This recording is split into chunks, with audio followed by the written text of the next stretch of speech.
الحمد لله نحمده ونستعينه ونستغفره ونؤمن به ونتوكل عليه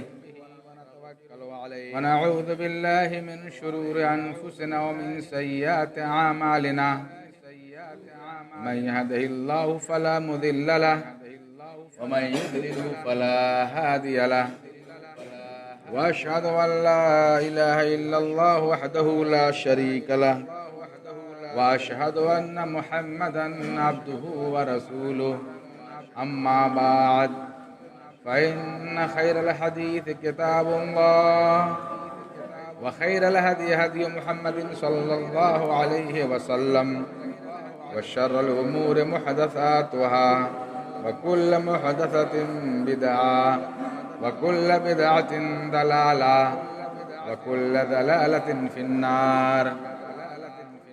أعوذ بالله من الشيطان الرجيم. بسم الله الرحمن الرحيم. يا أيها الذين آمنوا اتقوا الله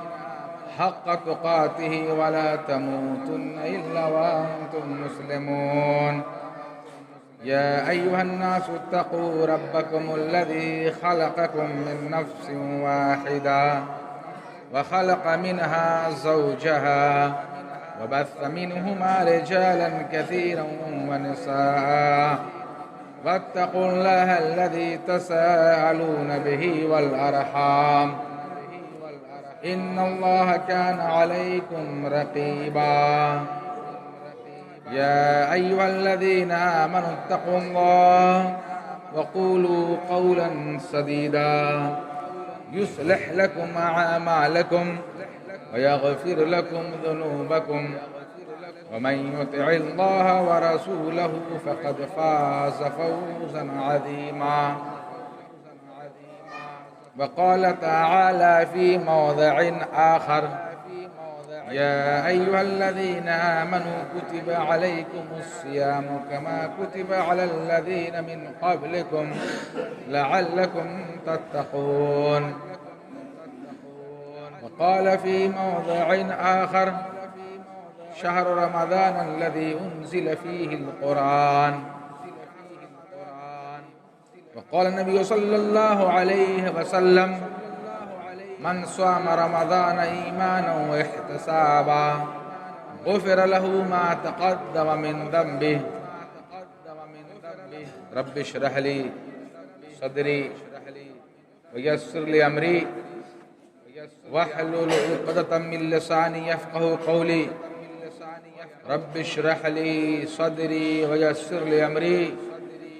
واحلل عقدة من لساني يفقه قولي. رب زدنی علما رب زدنی علما. سامعین کرام، حاضرین جمعہ، دینی ملی بھائیوں، بزرگوں اور دوستوں، تمام قسم کی تعریف و توصیف، حمد و ثنا، کبریائی، بزرگی اور بڑائی اللہ رب العالمین کے لیے، جو ہم سب کا خالق، مالک اور رازق ہے، اور جنہوں نے ہمیں اور آپ کو رمضان جیسے مبارک اور مقدس مہینے میں روزہ رکھنے اور دیگر عبادات کو انجام دینے کی توفیق عطا فرمائی. فللہ الحمد والمنہ. بعدہ درود و سلام نازل ہو آخری نبی احمد مجتبی محمد مصطفیٰ عربی صلی اللہ علیہ وسلم پر، جنہوں نے اپنی کوششوں، کاوشوں، محنتوں اور مشقتوں کے بعد دین اسلام کو پھیلایا، اس کی نشر و اشاعت کی. صلی اللہ علیہ وسلم. حضرات گرامی، اللہ تبارک و تعالیٰ نے سال کے 12 مہینے بنائے ہیں. انہی مہینوں میں سے ایک مہینہ رمضان کا مہینہ ہے، جو تمام مہینوں سے افضل اور بابرکت ہے. اسلامی ہجری اور عربی کیلنڈر کے اعتبار سے سال کا 9واں مہینہ رمضان کا مہینہ ہے، جس مہینے میں ہم داخل ہو چکے ہیں، جس مہینے سے ہم گزر رہے ہیں، جو مہینہ ہمارے اور آپ کے اوپر سایہ فگن ہے، نہایت ہی خیر والا، نہایت ہی برکت والا، اہمیت و فضیلت کا حامل مہینہ رمضان کا مہینہ ہے، جس کے مکمل ایک مہینے کا روزہ رکھنا ہر مسلمان، چاہے وہ مرد ہو یا عورت، عاقل بالغ مقیم اور صحت مند پر فرض ہے، واجب ہے، جیسا کہ اللہ تعالیٰ نے کلام مقدس کے اندر ارشاد فرمایا، یا ایھا الذین آمنوا، اے ایمان والو، اے مومنو، کتب علیکم الصیام، تمہارے اوپر روزے کو لکھ دیا گیا، فرض کر دیا گیا، کما کتب علی الذین من قبلکم، جیسا کہ تم سے پہلے لوگوں پر، تم سے پہلی امتوں پر لکھ دیا گیا تھا، فرض کر دیا گیا تھا، لعلکم تتقون، شاید تم پرہیزگار ہو جاؤ، تاکہ تم متقی بن جاؤ۔ اللہ تعالیٰ نے اس آیت کریمہ کے اندر کئی باتوں کا ذکر کیا ہے۔ نمبر ایک، یہ روزہ ہم مسلمانوں پر فرض ہے۔ اللہ تعالیٰ نے کہہ دیا کتب علیکم، تم پر لکھ دیا گیا، یعنی فرض کر دیا گیا، تو یہ روزہ ہمارے اوپر مستحب، سنت یا نفل نہیں ہے، بلکہ ہمارے اوپر کیا ہے؟ فرض ہے، واجب ہے۔ دوسری بات کا پتہ چلا کہ یہ روزہ صرف ہم پر فرض نہیں کیا گیا، صرف امت محمدیہ پر فرض نہیں ہوا، بلکہ ہم سے پہلی جو امتیں گزری ہیں، ہم سے پہلے جو امتیں گزری ہیں، ان پر بھی یہ روزہ فرض کیا گیا تھا۔ اور تیسری بات کا یہ پتہ چلا کہ اللہ تعالیٰ نے اس روزے کو کیوں فرض کیا، اس کی حکمت اور اس کی مصلحت کو اللہ تعالیٰ نے اس آیت کے اخیر میں بیان فرمایا کہ اس روزے کو تم پر اس لیے فرض کیا گیا، اس روزے کو تم پر اس لیے لکھ دیا گیا، لعلکم تتقون، شاید تم پرہیزگار بن جاؤ، متقی بن جاؤ، اللہ سے ڈرنے والا بندہ بن جاؤ، تاکہ تم متقی اور پرہیزگار بن جاؤ، اللہ تعالیٰ سے ڈرنے والا بندہ بن جاؤ۔ ظاہر بات ہے، ایک شخص جب روزہ رکھتا ہے، روزے کی حالت میں رہتا ہے، تو بہت سارے گناہوں سے، فواحش و منکرات سے، برائیوں سے گریز اور پرہیز کرتا ہے۔ روزے کی حالت میں انسان جھوٹ بولنے، غیبت کرنے، چغل خوری کرنے، شراب پینے یا اس طرح سے دیگر لہو اور لعب کے کاموں سے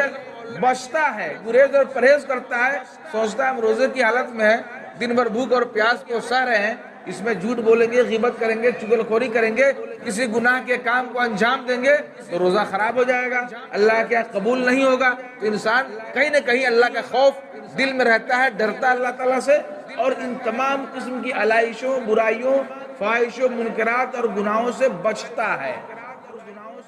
اور گناہوں سے، برائیوں سے اگر کوئی شخص بچتے رہتا ہے، گویا متقی ہونے لگا، پرہیزگار بننے لگا۔ اس کے برعکس دوسری جانب روزے کی حالت میں انسان نماز کو وقت پر پابندی کے ساتھ نماز پڑھتا ہے، فرض نماز کے علاوہ نوافل کا اہتمام کرتا ہے، اسی طرح سے قرآن مجید کی تلاوت کرتا ہے، قرآن مجید پڑھتا ہے، ذکر اور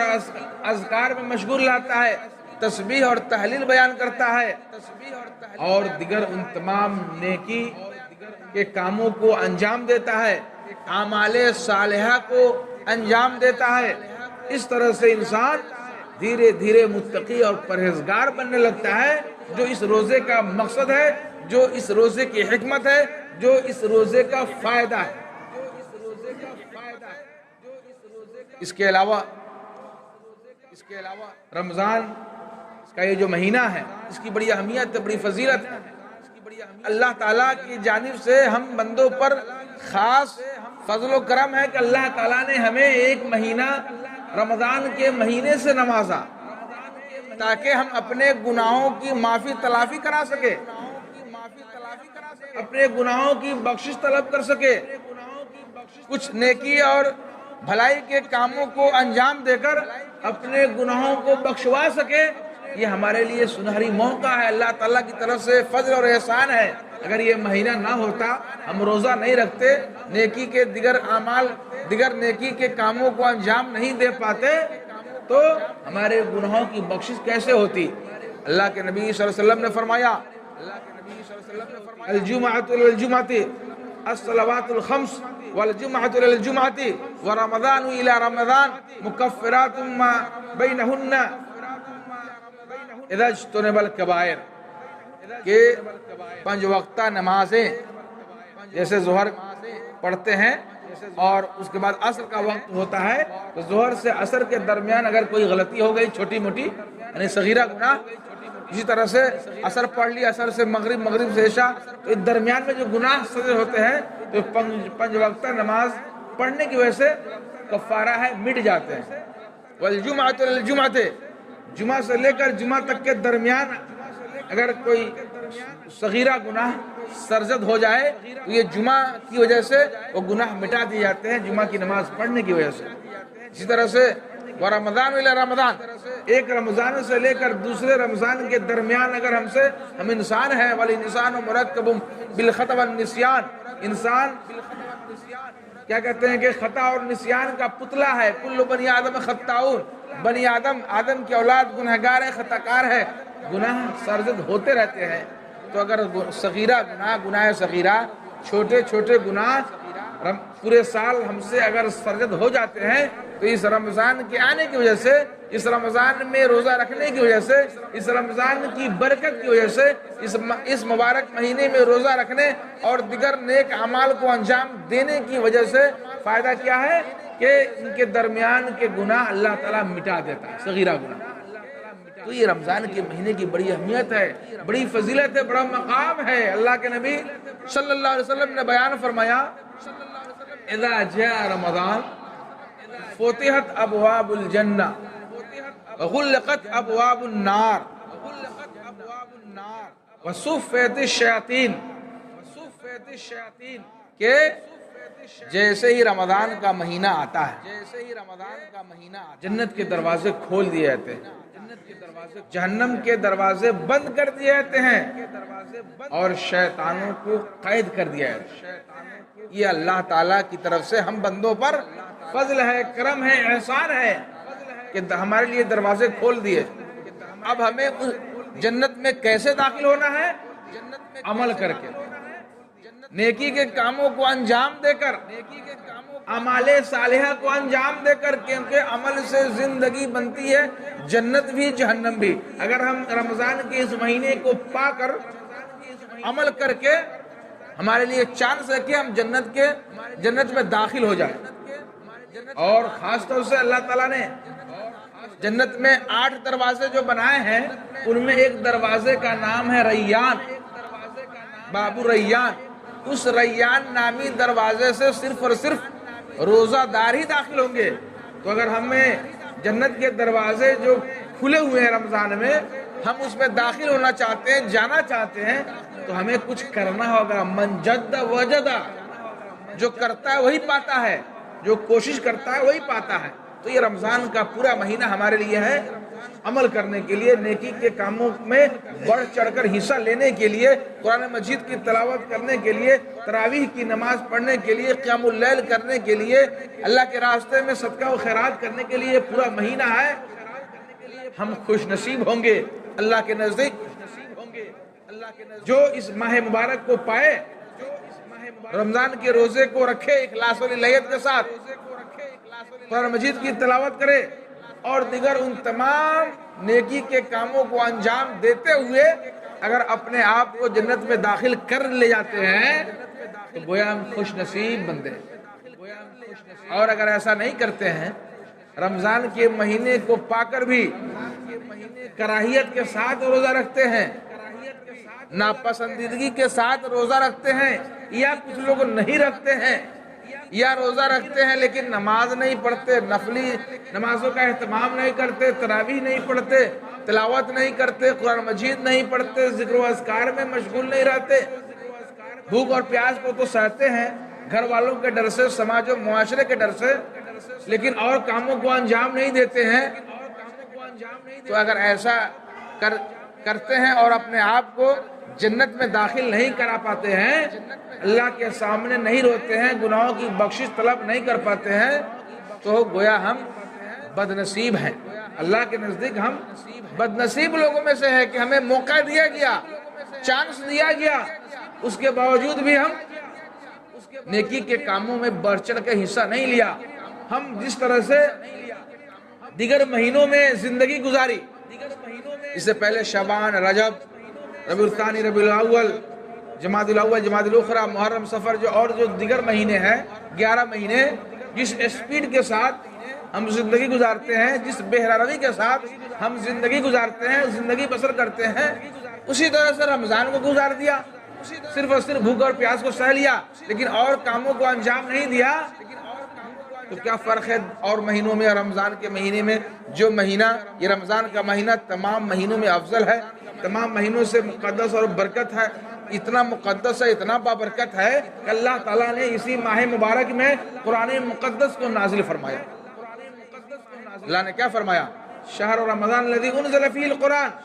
کہ رمضان کا وہ مقدس مہینہ ہے جس میں قرآن مجید کو نازل کیا گیا۔ اللہ تعالیٰ نے اس ماہ مبارک کو قرآن کے نزول کے لیے انتخاب کیا، یہ تو نہایت برکت والا ہے، مقدس مہینہ ہے۔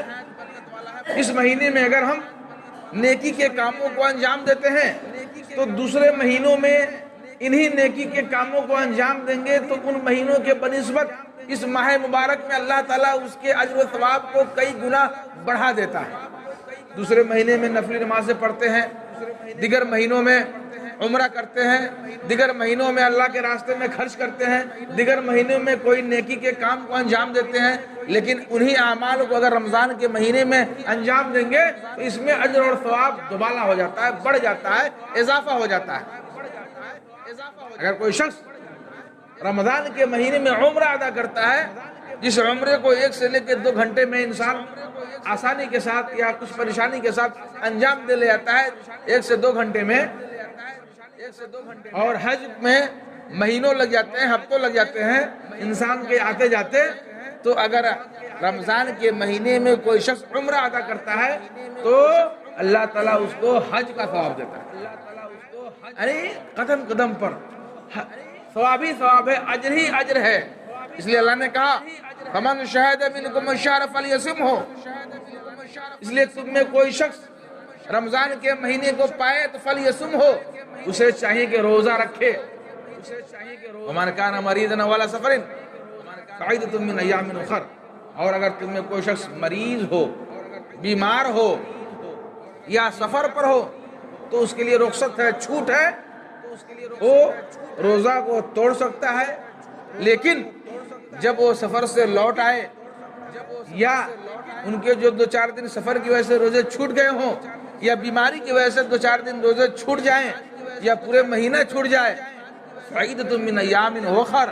تو پھر آنے والے دنوں میں اس روزے کو پورا کرے، رکھے۔ میرے محترم بزرگ دوستو، یہ رمضان کا مہینہ ہے، نہایت ہی برکت والا مہینہ ہے۔ اس مہینے میں جبرائیل علیہ السلام آتے تھے نبی کریم صلی اللہ علیہ وسلم کے پاس۔ نبی کریم صلی اللہ علیہ وسلم کا اس مہینہ کے آتے ہی نبی کریم صلی اللہ علیہ وسلم کا رنگ بدل جاتا، آپ جود و سخا اور نیکی اور بندگی کے کاموں میں بڑھ چڑھ کر حصہ لینے لگتے تھے، نمازوں کی کثرت ہو جاتی تھی۔ حدیث کے اندر ہے کہ جیسے ہی مہینہ آتا نبی کریم صلی اللہ علیہ وسلم کا رنگ بدل جاتا۔ انسان کے رنگ بدلنے کا مطلب یہ ہے کہ جیسے کسی موقع سے، کسی اوسر پہ آپ کسی کو دیکھتے ہیں کہ وہ بدلا ہے تو آپ کہتے ہیں نا کہ اس کا رنگ بدلا ہوا ہے۔ رنگ بدلنے کا مطلب یہ کہ اس کی جو زندگی گزارنے کا جو اور دنوں میں طور طریقہ تھا، رمضان میں آتے ہی، رمضان کے آتے ہی اسپیڈ بڑھ گئی، یعنی اور مہینوں کے بنسبت رمضان کے مہینوں میں زیادہ نماز کا وقت پہ کی پابندی کے ساتھ اہتمام ہونا، نوافل کا اہتمام کرنا، قرآن مجید کی تلاوت کرنا، صدقہ و خیرات کرنا، اور دیگر مہینوں کے بنسبت اس میں زیادہ اللہ تعالیٰ کو یاد کرنا، یہ مراد ہے رنگ بدلنے کا، یہ مطلب ہے۔ یہ رمضان کا مہینہ یہ بریکر کی طرح ہے، ہم جیسے کسی شاہراہ پہ ہائی وے پہ گاڑی چلاتے ہیں، بریکر آتا ہے تو ہم وہاں دھیرے کر لیتے ہیں، اپنی اسپیڈ کو کم کر لیتے ہیں کہ بریکر ہے۔ رمضان کا مہینہ بھی اللہ تعالیٰ نے ہمیں بطور ہدیہ اور تحفہ دیا ہے کہ اس کو اسی طرح سے مانیں۔ جو عام زندگی میں اور دنوں میں اور مہینوں میں جو ہم زندگی گزارنے کا جو ہمارا لہجہ تھا، جو رویہ تھا، جو چال ڈھال تھا، اس مہینے میں ہم بدل لے، اس مہینے میں اپنے آپ کو کنٹرول کر لے۔ بہت سارے ایسے اعمال، ایسے کام جو زیادہ ضروری نہ ہو اس کو ٹال دے، آنے والے مہینے میں انجام دے۔ بہت سارے ایسے کام ہوتے ہیں کہ انسان بلا وجہ مصروف اور مشغول رہتے ہیں اور دنوں میں، اس میں بلا وجہ مصروف اور مشغول نہ ہو، بلکہ رمضان کے اس مہینے کا فائدہ اٹھائیں، روزے کا فائدہ اٹھائیں۔ اللہ تعالیٰ نے جب جنت کے دروازے کھول دیے ہیں تو ہم اپنے آپ کو جنت میں داخل کرنے کے لیے تیار ہوں، اس کے لیے عمل کریں۔ نبی کریم صلی اللہ علیہ وسلم کا معمول تھا کہ رمضان جیسے ہی آتا کمر کس لیتے، کمر بستہ ہو جاتے، آپ کا رنگ بدل جاتا، نمازوں کی کثرت بڑھ جاتی، اللہ کے راستے میں خوب خرچ کرتے، یہاں تک کہ فرشتہ جبرائیل امین آتے اور آپ صلی اللہ علیہ وسلم کو قرآن سناتے تھے، پڑھاتے تھے، مذاکرہ کرتے تھے، مدارسہ کرتے تھے۔ تو اس قرآن کا بھی رمضان سے بڑا رشتہ ہے۔ اللہ تعالیٰ نے قرآن مجید کو رمضان میں نازل کیا، اور اسی طرح سے فرشتہ جبرائیل امین نبی کریم صلی اللہ علیہ وسلم کو اس ماہ مبارک میں قرآن پڑھایا، سکھایا، مذاکرہ کرایا، مدارسہ کرایا۔ تو اس کا رشتہ قرآن کا اس رمضان سے ہے، تو ہم بھی قرآن سے رشتہ جوڑے، رمضان سے رشتہ جوڑے۔ اسی طرح نبی کریم صلی اللہ علیہ وسلم کا معمول تھا کہ جب افطار کا وقت ہو جاتا تو جلدی افطار کرتے اور سحری تاخیر سے کرتے۔ اذان اور آپ صلی اللہ علیہ وسلم کے سحری کے درمیان 50 آیت پڑھنے کا وقفہ ہوتا تھا، آدھا گھنٹہ، 15 منٹ، 20 منٹ، اس طرح کے وقفے کے ساتھ آپ سحری کرتے تھے۔ تو بہت پہلے سحری کرنے کے لیے تو کر سکتے ہیں، جائز ہے، لیکن نبی کریم صلی اللہ علیہ وسلم کی جو سنت ہے، نبی کریم صلی اللہ علیہ وسلم کا جو عمل ہے وہ تاخیر سے کرنے کا ہے۔ اسی طرح سے جب وقت آ جائے تو افطار کو وقت پہ کریں، جلدی کریں۔ اللہ کے نبی صلی اللہ علیہ وسلم نے فرمایا کہ میری امت کے لوگ ہمیشہ خیر پر رہیں گے، بھلائی پر رہیں گے، جب تک کہ افطار میں جلدی کریں گے۔ اسی طرح سے بہت سارے لوگ ہیں جو سستی اور کاہلی سے کبھی کبھی سحری نہیں کرتے ہیں، نہیں کھاتے ہیں۔ نہیں، یہ پیارے نبی صلی اللہ علیہ وسلم کی سنت ہے، نبی کریم صلی اللہ علیہ وسلم کا عمل ہے کہ آپ سحری کھایا کرتے تھے، چاہے کھجور میسر ہو، پانی میسر ہو، جو جس کو جو میسر ہو کھانا چاہیے۔ سحری کھانے میں بھی برکت ہے، جسمانی برکت بھی ہے۔ انسان جب سحری کھا کے روزہ رکھے تو اس کے جسم میں طاقت اور توانائی رہتی ہے، اور جب طاقت اور توانائی رہے تو عبادت کو انسان صحیح ڈھنگ سے انجام دیتا ہے، ورنہ دن بھر جو ہے نا بھوک کے نڈھال رہیں گے، بیمار پڑ جائیں گے، نیم بے ہوش رہیں گے، کچھ کرنے کا من نہیں کرے گا۔ اس لیے سحری کھانے میں برکت۔ اللہ کے نبی صلی اللہ علیہ وسلم نے فرمایا تسحروا فإن فی السحور برکہ، سحری کرو اس لیے کہ سحری کھانے میں برکت ہے۔ تو اللہ کے نبی صلی اللہ علیہ وسلم کے عمل کو دیکھنا ہے کہ رمضان کے مہینے میں آپ صلی اللہ علیہ وسلم کا کیا عمل تھا، اس طرح سے ہم عمل کریں۔ سحری کے معاملے میں، افطاری کے معاملے میں، تراویح کے معاملے میں، روزہ رکھنے کے معاملے میں، اور دیگر تمام عبادات میں اللہ کے نبی صلی اللہ علیہ وسلم کی سنت کو فالو کریں۔ نبی کریم صلی اللہ علیہ وسلم کے سنت کے مطابق اگر ہم عمل کرتے ہیں تو ایسا عمل اللہ کے ہاں قابل قبول ہے۔ اس لیے میرے محترم بزرگ دوستو، اگر ہم یہ رمضان کے مہینے میں اخلاص و للہیت کے ساتھ روزہ رکھتے ہیں تو اللہ کے نبی صلی اللہ علیہ وسلم کی طرف سے بشارت ہے، خوشخبری ہے، وعدہ ہے۔ اللہ کے نبی صلی اللہ علیہ وسلم نے فرمایا من صام رمضان ایمانا واحتسابا غفر له ما تقدم من ذنبہ، کہ جس کسی نے رمضان کے مہینے میں ایمان کی حالت میں اجر و ثواب کی امید سے روزہ رکھا، غفر له ما تقدم من ذنبہ، اس کے تمام پچھلے صغیرہ گناہ معاف کر دیا۔ ومن قام رمضان ایمانا واحتسابا غفر له ما تقدم من ذنبہ، اور جس کسی نے رمضان کے مہینے میں قیام کیا، نماز کا اہتمام کیا، تراویح کی نماز کا اہتمام کیا، قیام اللیل کیا، کیا فائدہ ہے؟ ایمان کی حالت میں اجر و ثواب کی امید سے، تو فائدہ یہ ہے کہ غفر لہ ما تقدم من ذنبہ، اس کے تمام پچھلے صغیرہ گناہ معاف کر دیا ہے۔ تو یہ ہے روزے کا فائدہ۔ اس لیے میرے محترم دوستو، لگ بھگ ایک ہفتہ ہم لوگ گزار دیے، آج 8واں روزہ مکمل ہونے والا ہے۔ چند جو ایام رہ گئے ہیں وہ بھی بڑی تیزی کے ساتھ گزر جائے گا۔ سستی اور کاہلی کرنے والوں کے لیے 6 مہینہ کے بھی روزہ رہے تو انسان عمل نہیں کر پاتا ہے۔ آج کریں گے، کل کریں گے، آج پڑھیں گے، کل پڑھیں گے، ایسے کرتے کرتے شیطان کے بہکاوے میں آ کر انسان بہت سارے ایسے اعمال کو انجام نہیں دے پاتا ہے جس کے آسانی سے دینے کی اس کے پاس طاقت ہے۔ اس لیے چند ایام تو گزر گئے، جو ایام باقی ہے تو آج سے یہ سوچ لے، عہد کر لیں کہ خوب بڑھ چڑھ کر نیکی کے کاموں کو انجام دے۔ انسان کرے گا خود پائے گا۔ انسان روزہ رکھے گا یا عبادت کرے گا، نماز پڑھے گا، نوافل کا اہتمام کرے گا، تراویح کی نماز پڑھے گا، اللہ کے راستے میں خرچ کرے گا، قرآن کی تلاوت کرے گا، اس کا اجر و ثواب وہ خود پائے گا۔ ایسا نہیں کہ ہم کھٹے ہم کریں کسی اور کو اجر اور ثواب چلا جائے گا، ایسی بات نہیں ہے۔ تو پھر سستی کیوں، کاہلی کیوں؟ جو چند دن رہ گئے ہیں، چند ایام رہ گئے ہیں، خاص طور سے جو آخری عشرہ آئے گا، آخری عشرے میں اگر فرصت ہے، وقت ہے، ٹائم ہے جس کے پاس، اعتکاف میں بیٹھے، اس اعتکاف کا ثواب آپ ہی کو ملنے والا ہے، کسی اور کو ملنے والا نہیں ہے۔ اس لیے وقت نکال کے جو خاص طور سے فارغ البال ہے اسے چاہیے کہ مسجد میں وقت دے، اعتکاف میں بیٹھے، قرآن مجید پڑھے، دین کی بات سنیں، ذکر و اذکار میں مشغول رہ کر اعتکاف میں بیٹھے۔ اسی طرح سے آخری عشرے میں ایک رات ہے شب قدر، لیلۃ القدر جسے کہتے ہیں، شب قدر 1000 مہینوں سے بہتر ہے وہ ایک رات۔ اس رات میں شب بیداری کرے، جاگے۔ کوئی اور کام ہوتا ہے گھر پہ، ڈھلان ہو، شادی ہو، بیاہ ہو، یا کوئی دیگر لہو اور لعب ہو، کرکٹ ہو، میچ ہو، یہ ہو وہ ہو، تو رات بھر انسان جگ لیتا ہے۔ لیکن رمضان کے آخری عشرے میں جو ایک رات 1000 مہینوں سے بہتر رات ہے، بار بار قرآن میں کہا گیا ہے، لیکن ہم توجہ نہیں کرتے ہیں، اس رات کو بھی ہم شب بیداری نہیں کرتے ہیں، نہیں جگ پاتے ہیں، یا کچھ لوگ جگتے بھی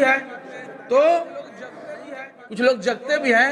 تو تھوڑا بہت جگے اور دھیان سے وہی کھانے پر ہے، یا کہیں گوشت بن رہا ہے، یا کہیں بریانی بن رہی ہے، یعنی کھانے پینے کی وجہ سے کچھ لوگ جگتے ہیں۔ تو جیسی نیت ویسی برکت، انما الاعمال بالنیات، عملوں کا دار و مدار نیتوں پر ہے۔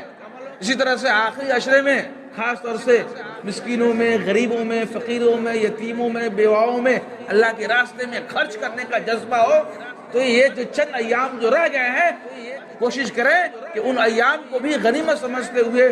خوب سے خوب نیکی کے کاموں کو انجام دے لیں، اپنے گناہوں کی مغفرت طلب کرے، اپنے گناہوں کی بخشش طلب کرے۔ اس طرح کرتے کرتے جو اللہ تعالیٰ نے ہمارے لیے جنت کے دروازے کھول رکھے ہیں،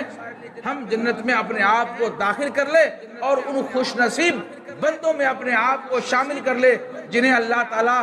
بخش دے گا اور مغفرت فرمائے گا اور جنت میں داخل کرے گا۔ اللہ تعالیٰ سے دعا ہے کہ اللہ تبارک و تعالیٰ ہمیں جو چند ایام بچ گئے ہیں ان میں اخلاص و للہیت کے ساتھ روزہ رکھنے کی توفیق عطا فرمائے، اور اللہ تعالیٰ ہمیں جو چند ایام اور رہ گئے ہیں